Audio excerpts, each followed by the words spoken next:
right, so I was just thinking how just actually crazy. And maybe everyone is connected in the world, because the world is so small.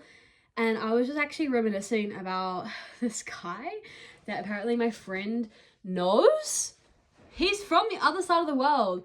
We are from small town New Zealand, and I was like, this is so crazy. The world truly is small and magical. Also, I'm repping my brother's band, Emily Ellis. Haven't worn this top in so long. And I got my Dunedin cup with a coffee in it. I normally have tea when I'm getting ready, but today I was like, you know what? I'm gonna have a coffee. I'm gonna mix it up. But I actually wanted to tell you guys this crazy story. Maybe it's not that crazy. Maybe I just think it's crazy. While I go get ready, it is such a gloomy day, but I love it. I kind of love the weather when it's like this, super gloomy and mystical. Okay, so I'm gonna set the scene. I am from New Zealand. I'm literally from the smallest part of New Zealand. I'm from this place called Dunedin, which I talk about all the time. And I am traveling Europe, and I actually make a bit of a spontaneous decision to go to this really random place I'd never heard about until I was in Dubrovnik, called Kotor, Montenegro. I was like, oh, I've literally never heard about this place. Where is this? Yes, I heard about Albania and parts of the Balkans and that, but I'd never heard of Kotor, Montenegro, and it's so close to Dubrovnik. So I was like, yeah, I'm gonna go there. The original plan was to head off to Greece after Croatia, but unfortunately, due to planning and organization on my part, it was actually quite a mission to get there. So I was like, okay, let's do that. Let's go to Kotor, Montenegro. I actually had a couple of mates that I met in Dubrovnik who were heading that way. I was like, yo, I'll join you. Let's go. Let's go together. So, it's actually just such a crazy story. And I'm about to do my eyeliner and hopefully not mess up. So I arrived in this awesome hostel. It was called, I actually don't remember what it was called. Beach Hostel. It was like on the beach, and it was awesome. Like, it was this kind of like a beach house, New Zealand style beach house that was so homey, and the guy was so friendly. Like, the guy who owned it was awesome. And we were blessed with a lovely shot of his homemade rakia, which is like a really heavy liquor, not even liqueur. It's it's heavier than vodka, heavier than tequila liquor. And I was like, whoa, what the heck was that? I literally shocked my system with a shot of that in the middle of the day. But that was besides the point. I was getting ready and I was like relaxing and all that. Unpacking my suitcase, getting relaxed into my room, which was really cool. The guys I kind of actually arrived to Montenegro with, actually happened to be all in the same room. So that was nice. And I head up to the lounge room, which is like the hangout area. And it was like a proper lounge. Like, it was so cute. It had a TV, had like couches and like games, and it was really cool. And there was this guy sitting there. I was like, hey, like, I'm Sarah. There was a couple other people just hanging out in the living area. It was like midday. And I was like, yo, I'm Sarah. And he's like, hey, I'm Luke. And I was like, oh, you were in Dubrovnik. Or was it Split? And he was like, no, it was Dubrovnik. I was like, true. So he was telling me that he's from New Zealand. And I was like, hey, I'm from New Zealand. Huh? And he was like, yeah. Where else? I was like, Dunedin. He was like, whoa, I'm from Dunedin. I was like, what? And besides this guy, I'd actually met not a lot of New Zealanders. Like, maybe like 7 or 5, maybe more like 5. Okay, I was thinking it was more like, 7 sounds about right. And guess where they were all from? Dunedin. I'm not even kidding when I say this. And they were all guys. I met a pair of guys in Split who were from Dunedin. Then I met a pair of guys in Munich/Budapest who were also from Dunedin. And then I met this one guy who was from Dunedin. What?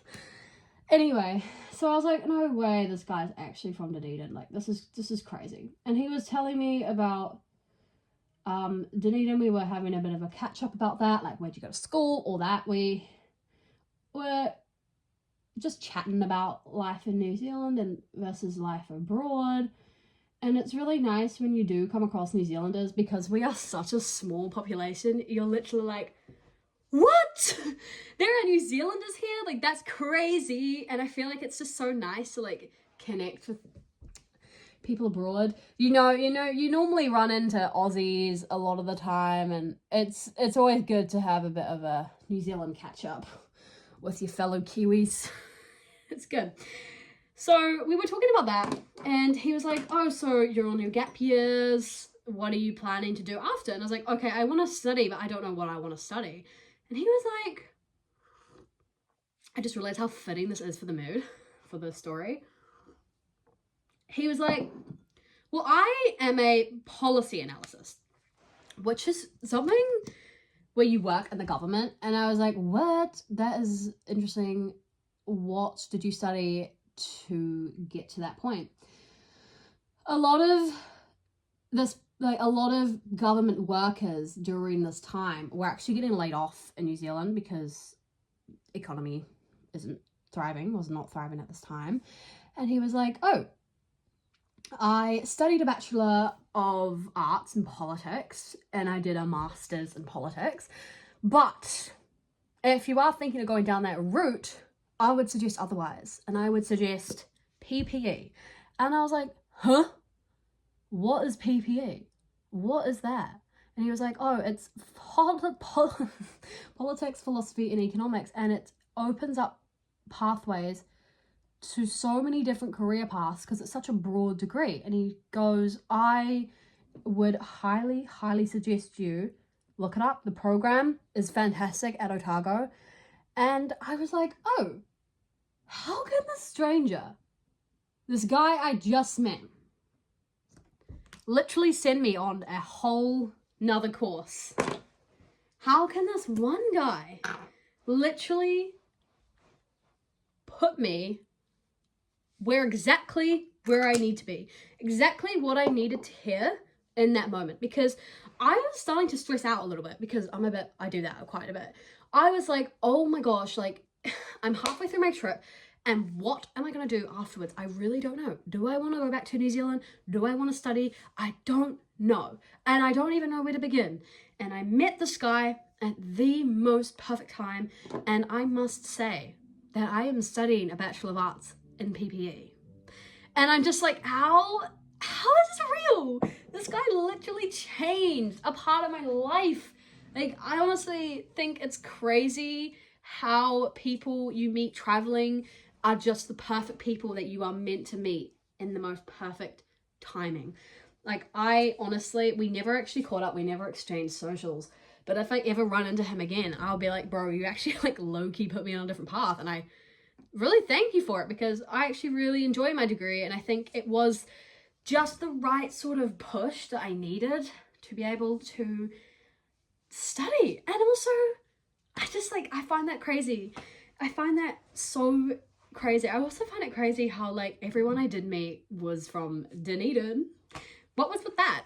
Why were all the New Zealanders from Dunedin? I don't understand. Like, is there something in the water? Was everyone traveling? No, I just wanted to share that story because it's definitely a story that really shapes where I am now. And I think it's important. But other than that, updates, I don't really have much. I've been hanging out and having a lot of fun. Actually, tonight or this weekend is the Dunedin Winter Carnival. I have been considering if I should film it. I don't know yet. And I'm working tomorrow, which will be good. But yeah, that's all for me. I'll see you guys soon. Bye!